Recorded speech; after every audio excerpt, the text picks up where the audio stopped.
This Torah class is brought to you by TorahAnytime.com.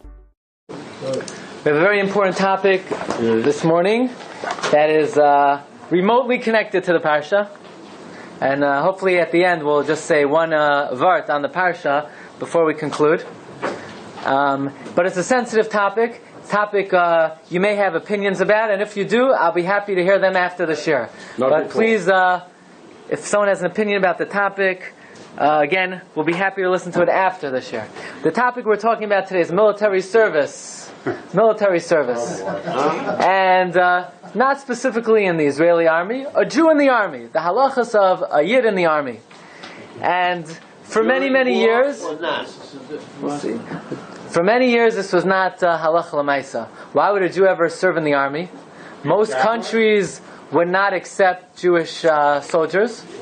For hundreds of years, most countries would not let a Jew serve in the army. They wouldn't want a Jew to serve in the army. They wouldn't give them the right to serve in the army, to the point where even though the Gemara says that you're not allowed to begin to wage a Mechemes Harashus within 3 days of Shabbos, but a Mechemes Mitzvah you can, the Torah quotes this halacha, the Torah in Arachayim Siman Reish Mem Tes, and the reason we're talking about this is because in this week's Parsha, of course, in Parak Yud, Pasuk Tes, V'chisavayu melchama b'yartzachem, if war comes to your land, al atzar hatzoyer eschem, v'niskartem l'fnei Hashem Elokeichem.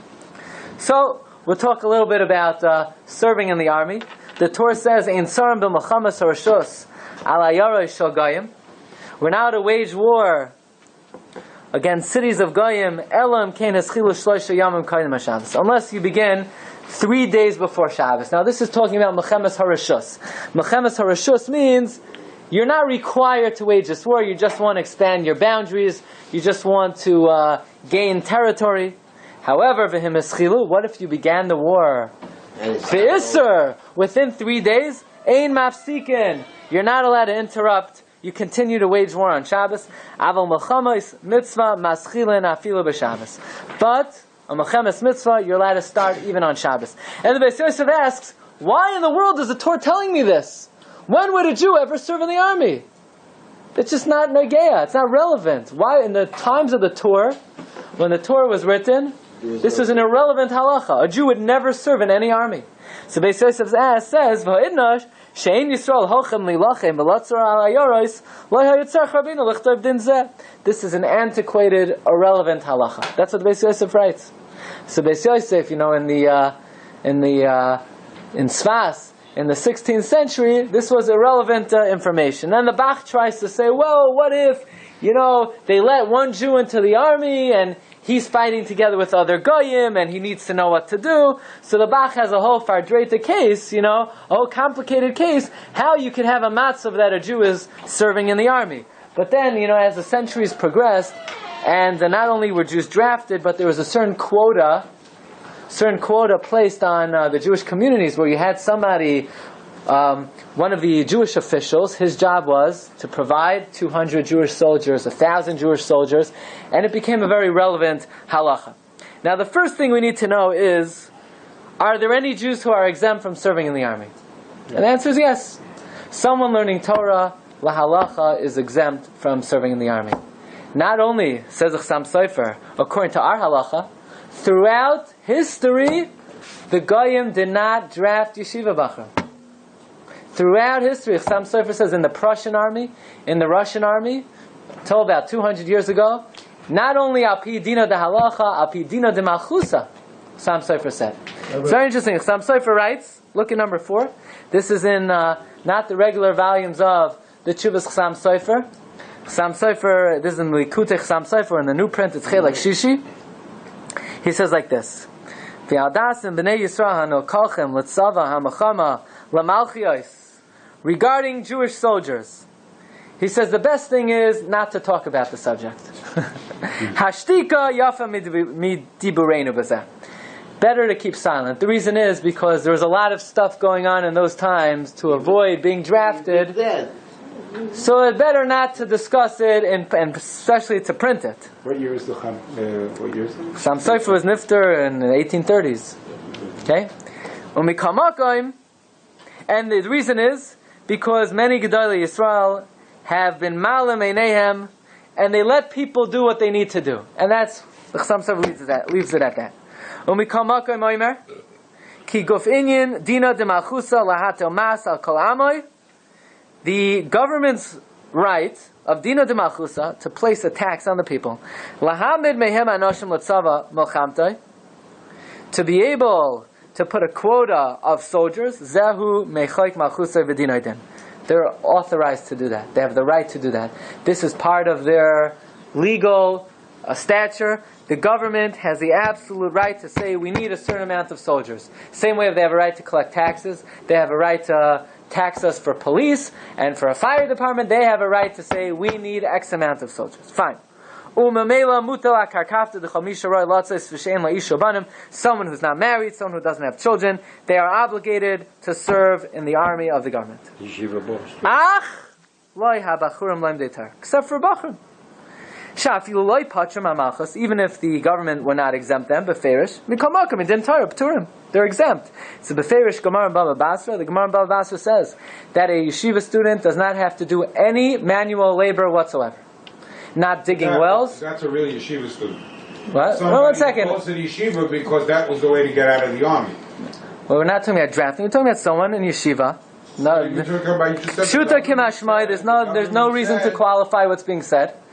The Chassam Sofer says, the Gemara says, and the Gemara and Baba Basra says, everyone has to dig a well even, but not Rabbanim. Not Rabbanim. Okay. If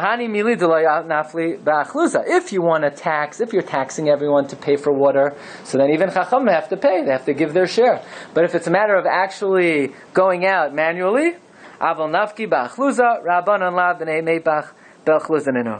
okay, so that's the halacha. And he says, and certainly in the times of the Chassam Sofer, the yeshiva students were exempt from the Prussian army. That was the reality. They did not draft yeshiva students. Now that did not stay, it didn't remain that way. But in the what? That's a foreign army. No, certainly an Israeli army. Certainly, that's the halacha. It's a Gemara. So then, you have to be trained in case there is a war. Yeah. You just can't go into the army. Correct. That's why those who are not learning, they have to be trained. But those who are learning, the Gemara and Baba Basra and Daf Ches says they're exempt. That's finished. That's unanimously accepted in the Gemara. And the Rambam Paskins Halach L'Maisa number 5. Rabbi is not even in the point of the Shiur. It shouldn't even be discussed. It's a matter that halacha is unanimous, that someone who's learning Torah is exempt. But the Chassam Sofer adds that the Malchus Yoram Hoydei Patron, even the government accepted the halacha. So in the 1830s in Hungary, this halacha was unanimous, not among the Jews, among the Goyim. Right? And this is what the Rambam passes. Look at number 5. And it's not even what we're going to talk about today. We're going to talk about something very interesting. The Rambam paskins in number 5, the end of Hilchos Shmita and Yovel. We know that Shevet Levi did not have a share in the land of Israel. Correct? Why? Lama loizacha Levi benachlas Eretz Yisrael ubebizas emechav. Levi didn't have real estate. They didn't get any spoils. You know why? Because they're not part of the Israeli army, not part of the physical army. Mibnei shehuvdo la'avedas Hashem. They are set aside to serve Hashem. U'lasharsai, to administer Him. U'lahayros dirachav, to teach His ways. Hayisharim u'mishpat v'atzadikim l'rabim. Shenemar yoyru mishpatecha l'Yaakov v'sayrascha l'Yisrael. And because Shevet Levi is dedicated to serve God, to teach Torah, lefikach huvdelu midarkei ha'olam, they are likewise set aside from earthly affairs. In what way? La'yarchem milchama, Shevet Levi did not wage war. Kishar Yisrael, like other Jews. And therefore, they didn't have real estate. They couldn't inherit Eretz Yisrael. They were not able to physically inherit. So if they're not part of that army, which army are they? Part of Elohim Chel Hashem. They're part of God's army. Says the Rambam in Halacha Yud Gimel. So you say, fine, but this yeshiva bacher, he's not from Shevet Levi, he's from Shevet Zavulon. Says the Rambam, V'loi Shevet Levi Bovad. This halacha, that the Chayil of Hashem is exempt from earthly responsibilities, does not apply only to Shevet Levi. Ela kol ish be'ish mikol boy olam. Any, not only Jew, any human being, asher nadva rucha yoisai, who has the generosity of heart, v'hivinu mideyoi, and he understands on his own, lahavdil lamei lefnei Hashem, to separate himself to stand before Hashem. And says the Rambam, l'sharsai, to serve Hashem, la'avdai, ladeas Hashem, v'halach yashar, and he wants to walk straight the way God created him. Rambam says on the next line, Harezein Eskadesh Kadesh Kadashim, he sanctifies himself to the holiest level. He is the share of God. He is exempt from the army. He is exempt from earthly responsibility. So halacha l'maisa, this is what the Rambam says, and this is the conclusion, unanimous conclusion, that somebody who dedicates himself to serve Hashem is exempt from the army. But he has the right to real estate and nachla. No, does he? Not really. Not if he's not working. How's he going to buy real estate? Yeah, he does. Yeah, he'll be able to from his family. But as an individual, he becomes like Shevet Levi. Okay, and that's not what we're talking about today. But it should be something people should be aware of. People think this is a modern invention. This is the Gemara. This is the Rambam. That people learning Torah are exempt from the army. Fine. What about a Nazir? A Nazir doesn't drink wine. From the army, if he decides to learn, so then he's also exempt from the army. You're too young to remember, but in the height of the Vietnam War times, there were people who had no interest in learning in yeshiva, and they went to, sure. But we're going to talk about that. In my mind, it was a Chol Hashem. Okay, we'll talk about that. When I had that status, they were really not learning. We'll talk about that. So that's the introduction. The introduction, Rabbi Isai, is the Rambam says, V'lo Shevet Levi Bovad. But here's something very interesting. You're a Jewish official. Yeah? You're a Jewish governor. You're a Jewish government agent. And they turn to you. And they say, we need 500 Jewish soldiers. And you have a right to choose which 500 soldiers should come. Now, obviously, the Bachurim, they're exempt. Who do you choose? The Bachur, Yeshiva Bachur is exempt. But who do you choose? Do you have a right to say, I'll select this guy who's a bum, and that guy who spends his time in the Beis Hazonos, and that guy who's Machalo Shabbos b'Farhesia? Because after all, if you're going to the Russian army, the Prussian army, the Austrian army, chances are you're not keeping Shabbos there, chances are you're not eating kosher there. So do you have a right to select and say, these guys are Shomer Torah mitzvahs, so I'm not going to select them, because if they go there, they're going to be Machalo Shabbos. I'll select the people who anyway would be Machalo Shabbos. Do you have a right to do that? Says the Chassam Sofer, no. You can't do that. You have no right to play judge and to decide who is more important and who is less important. Says the Chassam Sofer, look at number 4 in the paragraph Ve'idach. Hayamei haroi sheyamdu atzmam kulam b'shaveh lefnei ha'eda v'yatilu garol. Every Jew, if he doesn't have an exemption, needs to throw his name into the box. And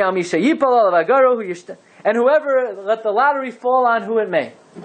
And once you're chosen, so now you want to, under the table, pay someone off, that's your business. But for the government official to play judge and to say, I think he should go and he shouldn't go, look in the next line.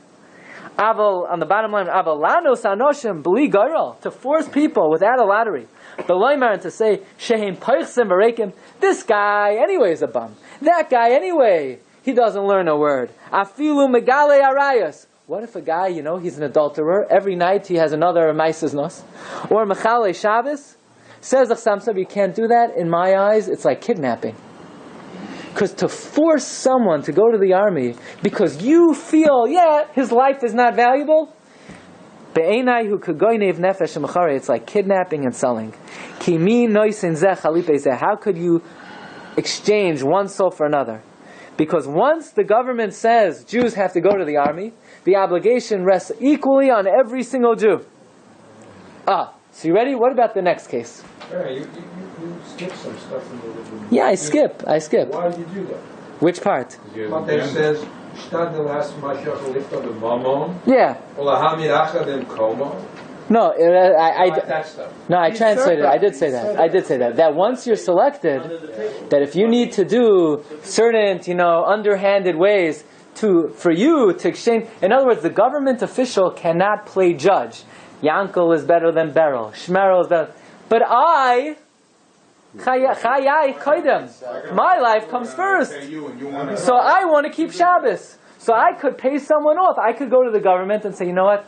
Get me out of this. give them a slip of $100, I'm exempt, and they'll go select someone else. I'm not exchanging, in other words, I'm not playing judge. All I know is my life is important. But for the government official to say that Yankel is better than Beryl, maybe not. Yankel learns Torah, in all his spare time, and Beryl never opened up a sefer in his life. You can't play judge. You don't know who's more valuable. Are you familiar with the history of the Cantonismo? A little bit. But you can't... It's not the same that you're saying. Okay, again, now we're not talking about the during communism in the 1930s, 1940s. It was in 1805 to 1850. Okay, we're talking about here, the Chassam Sofer was talking about, the Prussian army, the Austrian army. Now it's very interesting, listen to this. What about the following case?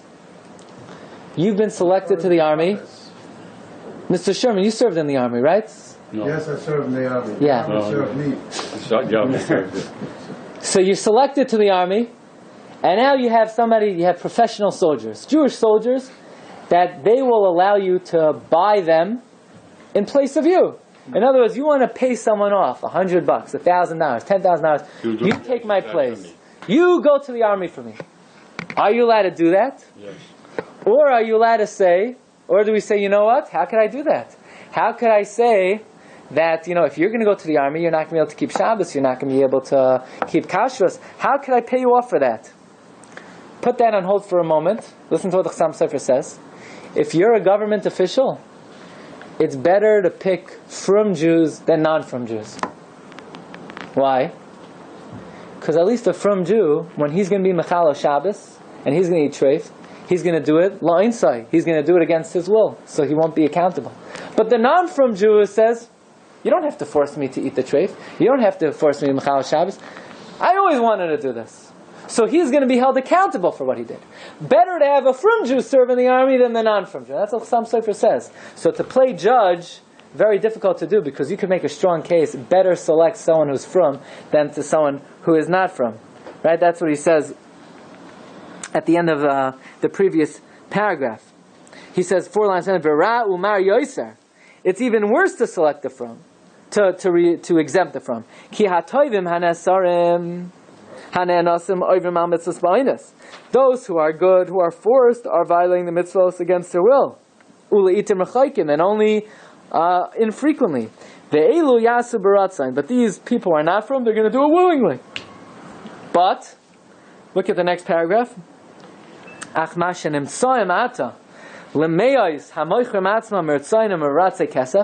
was a good business that was developing. People who would sell their services as soldiers. Even though some services, what they're doing is terrible. You have a Jew who's going to sell himself to be a soldier in the army, not being able to eat kosher, not being able to keep Shabbos. It's like b'shat nefesh, you're selling yourself to be mechalel the Torah? No, you can't do this. But says the Chassam Sofer, but because it's so common for these people to do this, and if you don't buy their services, they will sell themselves to someone else. So could you say that if you allow them to take your place, it's lifnei iver le'sitei milchso? No. You're not causing them to stumble. Without you, some other Jew will buy their services. And if he doesn't, he'll find many people willing to pay for their services. So it's not considered lifnei iver. And in this case, says Chassam Sofer, even though this is not the best thing in the world to pay a Jew to take your place in the army, Hu ke'ein bechiras hara b'miyutai. This is like picking the lesser of two evils. Even though, it's not really a good thing to do, to pay money to a Yid that he should go to the army, but nevertheless, it's best case scenario. And even though Chassam Sofer says, we can't really, give a haskama, but it's best case scenario. But very interestingly, Rabbi Say, the Shas Tshuvas Imrei Eish was a Talmud of the Chassam Sofer. The Shas Tshuvas Imrei Eish has a haskama from the Satmar Rebbe, and Rabbi Meir he discusses this issue also. Is a person allowed to pay money to another Jew to take their place in the army? And he brings here in the Simenon Beis that in Poland it's already rampant, where people are drafted to the army, everybody would pay off other people to take their place. So he starts off by saying that if the Gedolim in Europe, in Poland, have sort of ignored the fact that people are doing this because they have no choice, then we don't have a choice either. But then he discusses it lamaisa. That which Chassam Sofer said is, the lesser of two evils, says the Imreyesh, V'oimer, look in the paragraph that begins V'oimer, Ki lefiani as daiti, nira deheter gamor. I feel it's absolutely permitted, u'mitzvah hilases kain. It's a mitzvah to do this. If you're drafted into the army, it's a mitzvah to pay someone to take your place. Ki zu lazeh, because otherwise, otherwise, you cannot really survive in a way which is proper in the eyes of God and man. He go down to paragraph Yaf. He says, "What's the problem? What's the problem?" He begins by saying, "What's the problem? They're going to be Machal Shabbos. You're not going to the army Friday afternoon. You're going to the army in the beginning of the week." And the halacha is, you're allowed to go l'melchemes harashus as long as it's 3 days before Shabbos. That's the halacha. We read in the Torah. 3 days before Shabbos, you could go l'melchemes harashus. But once you go, you're going to have to be mechal Shabbos. That's considered an oines. In other words, you can't go to the army, you can't fight a war and leave Friday afternoon. But if you left Tuesday, so the fact that, in other words, you can't leave within the umbrella of Shabbos. You don't have that choice. You're in an army. That if your general says Thursday morning or Friday morning, you got to go. No, but we're talking here when he goes into the army. Yeah, but what do you mean? You go into the army. You go into the army. So now when he goes in the beginning of the week. Really? Is that the way it works? It doesn't work that way. No. He says when you come in. Yeah, but not every Shabbos then you're in the army. Are you being Mechal Shabbos? Once you're joining at a certain point of time. It's not. You don't have to be Mechal Shabbos every single Shabbos. It's when you're at war, you'll have to be Mechal Shabbos. Your basic training. So your basic training. Very seldom you get off. You don't get off on Shabbos. In those days, he writes that it was a Malchus Shel Chesed. They did not force them to Mechal Shabbos. Only when they went to war, they had to be Mechal Shabbos. So he says, you say, well, I can't go because I'll have to be Mechal Shabbos. But I'm not going within the 3-day umbrella of Shabbos. And I'm not going at all. I'm paying someone to go for me. So what am I causing him to do? I'm not causing him to be Mechal Shabbos because he's not going the moment before Shabbos. He's going beyond the 3-day umbrella. So it's not Lefnei Iver. I'm not causing him. Elamai, I'm killing the guy because, going into the army is like suicide. He says going to the army is not suicide. Look in the paragraph Yaf. V'yaf gam be'es hamilchama, even at a time of war, mikal makom nira, it would nevertheless seem, someone who goes out to war is not committing suicide, chas v'shalom. You know why? Then permissive battles would be would be like suicide. Right? And you're over and then David HaMelech, who often went out on Mechemes HaRashos, would not have been allowed to do what he did. David HaMelech would never have been allowed to do what he did. Right? And so you say, well, maybe the Mechemes of David HaMelech were Mechemes Mitzvah. The wars of David were not all Mechemes Mitzvah. Many of the wars of David HaMelech were Mechemes HaRashos. So how could David go out for war if it was only Mechemes HaRashos? It must be it wasn't suicide. So why can I not pay someone to take my place? I'm not harming him. I'm not damaging him. Says Maramash, you could pay someone off to take your place in the army. You should do so. It's a mitzvah to do so. What about Rabbi Sai? To dodge the draft. Is it permitted to dodge the draft? Legally or illegally? Either way. Illegally, Dina de Malchus Dina, no? Well, what if being in the army means Chilul Shabbos and eating tarfos? Right, if I were to ask you, if going to the army meant you'll have to be Mechal Shabbos, every Shabbos, and you'll have to eat shreif, should you dodge the draft? So we'd say, of course. So you'd be... Should you pay taxes? What? Should you pay taxes? Are you obligated to pay taxes? It's also it's a shaila. A fellow asked me that did he have kusha and privacy? There were no privacy. There were no privacy. No, there's no privacy. Okay, so then you're good. So Rabbi say, very interesting. This question was posed to Rav David Tzvi Hoffman in the Shas Teshuvas Melamed L'Hayal. He was the head of the seminar for teachers in Berlin, and he said he wrote this tshuva. What about the issue with Ava? If Shomi Shabbos dodges the draft illegally and becomes known that it's becoming a regular sort of situation, and then you develop Ava amongst the. Now I understand you have Machon. So Ava is not so simple. Some places can say Ava doesn't apply anymore. I'm talking about that time. We're talking about then. Okay. Because today, being able to observe Shabbos and not eat tarfus in the American Army is certainly possible. Yeah, Very look, possible. in the American Army you could observe kashrus. Canadian, I mean, in most of the Western countries, you'll be able to make do.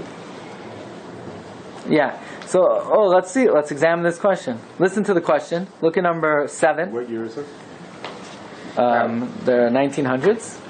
He says, "Bizman hazeh, asher beroiv toishavos haYehudim mikam hamelech v'hamedina kolesh asher bari v'nidrash likanis al chel hamachama v'lamalis tzvay sham shana shnasam v'shalish shanim." Most able-bodied men, before they go continue with the rest of their life and get married and work, they have to serve a year or 2 or 3 in the army. And because of that, they are forced to be Mechal Shabbos.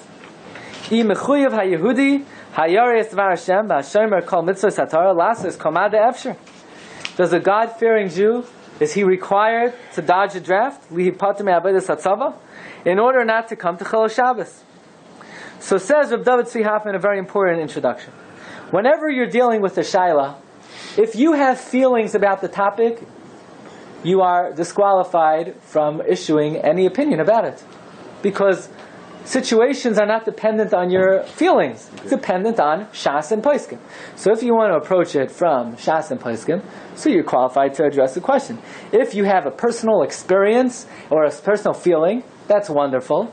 You want to write an editorial, that's wonderful. But if you want to issue a halachic discussion, then you're disqualified because it's not based on any experience or any feelings you have about the topic. And that's how he starts the tshuva. And he begins by saying, Chilul Shabbos, you're leaving more than 3 days before. So once you're leaving with it more than 3 days before, you're allowed to engage in Mechemas Harashos. If it's going to mean that when Shabbos comes, you're going to be forced to desecrate Shabbos. And his conclusion is, in the paragraph Umeyata, 2 paragraphs on the end of the Tshuva, Membeis, on page 3, Umeyata, in the middle of the page, Umeyata Navi Linyanenu. Hine ein safek, ki hadash shelo yivruchu atzai de tatstakim and hatzava hu yosem midvar mitzvah. The chiyuv not to dodge a draft is more than a mitzvah.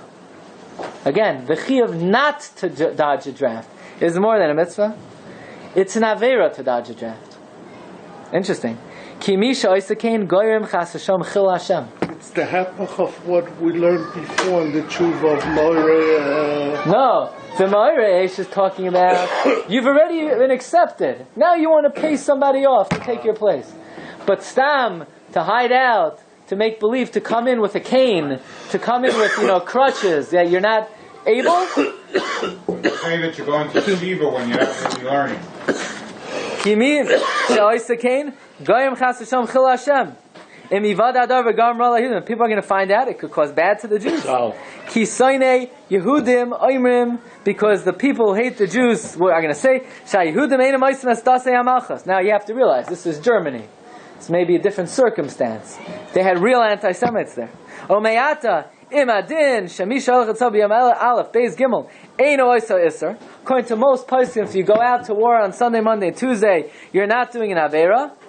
So then, even if you're vaday going to come to Chil Shabbos, then im hu oisa l'dvar mitzvah kagoin l'hatzan faj Yisrael l'shar mitzvah mutar fi l'erev Shabbos. If you're going out to war to save a Jew, then you could even go out Erev Shabbos. So then, Kal v'chomer, in this case, where you're not being taken out on Friday, you're being taken out on Sunday, and you're not going on your own. It's not like the Gemara in Shabbos. The Gemara in Shabbos says you could go on your own on Sunday to war. You're not going on your own. You were being forcefully taken. Apidina de malchusa. Bevadai einoi mechuyev lavriach atzmi mizeh. You're not mechuyev to dodge the army. Af shebevadai yavai lidei chilo Shabbos. Even though it's definitely going to come to chilo Shabbos. So you hear this? You have a Jew. For 1 year, he'll never be able to keep Shabbos. He might not even be able to eat kosher. And he could illegally dodge a draft. Says David Tzvi Hoffman, you're not allowed to dodge a draft. It's chil Hashem. It's chil Hashem. Because ki ha'idei ha'havracha yachal ligroim kama machshelim. And therefore, stay put, sheva al tasa, and whatever happens, happens. Okay. So he says like this. Remember there's a story in Russia, in the Tsar Russia. Yeah. They flew out a riot of soldiers, and the general came and asked everybody why he's in the army. So he came over to one fellow, he said, why in the army? I served the Tsar. The next one, what are you in the army? I served the Tsarin. The third one, I serve for my country. Come to the third one, why are you in the army? There you go. So let's see the conclusion. Void imanu nemar the mechuyev lavriach atzma kadesh lo yavi dechil Shabbos im kain kolish Yisrael yimtza atzma mechuyev lasiskin. Every Jew should present himself to the draft. He says ubevade ruban lo yasigu cheftam, because most people who try to dodge a draft, they're going to get caught anyway. It's going to be a chil Hashem. Al kain hatoiv ki pimelach shamor. And maybe if you tell them you're loyal to your country, very likely they'll let you keep Shabbos. And habolatar messiah. That is the conclusion of Reb David Tzvi Hoffman. Then he has another shaila. A young man comes to him. He says he's 20 years old. Should he serve in the army now and be Mechala Shabbos now for a year, and then go on with the rest of his life, keep Shabbos, and then get married? Or maybe he should push off Chilo Shabbos as much as possible. In other words, he could defer going to the army. The only thing is, he'll have to defer getting married and having children. So in other words, should he be Mechalo Shabbos now, or be Mechalo Shabbos later? If he's Mechalo Shabbos now, he'll have children sooner. If he's Mechalo Shabbos later, he'll have children later. So the first question is, which is a more important mitzvah? Keeping Shabbos or having children?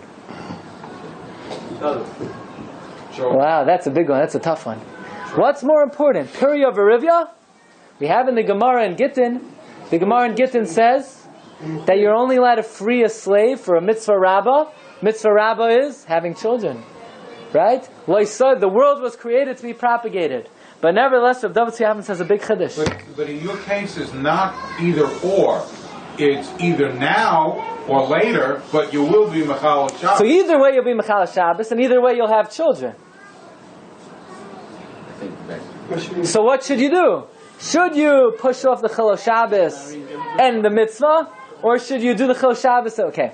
Well, but if you go into the army now, and you do it, there is the possibility that you will never get married because you may not survive. So this way, you have more of a chance to have children, and then whatever happens with what? So no, Rabbi say, this is a very interesting idea. What is more important, keeping Shabbos or having children? I would say children. He says a very big chiddush. Keeping Shabbos is more important. Wow. And not only does he say keeping Shabbos is more important, he says it's pashut that keeping Shabbos is more important. And not only does he say it's pashut, he says bilti safek, there is no doubt. And you could explain that as bad as it is, as bad as it is not to have to have someone who's mavato from Puriyah Verivya, right? It could be a chiv misa. We find in the Gemara that because Chizkiyahu HaMelech did not want to be involved in Puriyah Verivya, but you're not chayiv skila. For Shabbos is the most chamor of all the averos. But he's going to, in this case, he's going to be Mechayev Shabbos. But in both cases, he's going to have children. So now the question is, should he push it up? So listen to this. It's just a matter of pushing it off. If we knew for sure that he would have to be Mechal Shabbos, he should push it off as much as possible. But says Rav David Tzvi Hoffman, this is all academic. Because in our case, you're not being Mechal Shabbos in the army. They're forcing you to be Mechal Shabbos. You're an Oinus. You're an Oinus Rachmana Patre. And he says even more. Because we know that the Malchus Barin is a Malchus Shel Chesed. and many Jews were able to serve in the army, and we were able to keep Shabbos also. And he says, besides that, better for him to go now when he's younger and weaker. So, they're going to check him out. He just came out of yeshiva, he's been sitting in the yeshiva, for 7 years. They're going to say, make a muscle. And the muscle's going to sink down, right? And they say, you, forget it. But then he's gonna go to work and he's gonna be eating steak every night. Then they're gonna keep him in the army longer. So he's better off waiting online now, and hopefully they'll exempt him. But these are a few interesting shilas that come up. You've just experienced another Torah class brought to you by TorahAnytime.com.